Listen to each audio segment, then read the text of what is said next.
গাছে কত কত ফুল ফুটে আছে আর আমি পুজো দিতে পারছি না, কেননা এখন আমাদের পুজো দেওয়া যাবে না।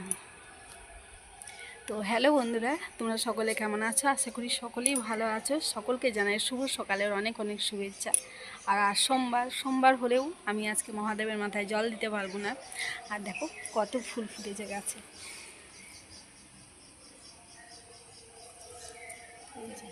ওখানেও জবা গাছে আছে। আর পুজো দিতে পারবো না, সেটা কারণ হলো আমাদের এক আত্মীয়া মারা গেছে। আর আজ 5 দিনই হবে, শুক্রবার থেকে ধরলে 5 দিন। তো সেই কারণে আমার শরীরটাও ভালো নেই। আর চোখ মুখের অবস্থা দেখো, এখন সিঁদুরও পরতে পারবো না, কপালে টিপ দিতে পারবো না। আর খাওয়া দাওয়া সম্পূর্ণ সেদ্ধ ভাত খাওয়া হচ্ছে। আর কী বলো তো, আত্মীয় তো মা, মানে সব থেকে কাছের, তাহলে তো পালতেই হবে।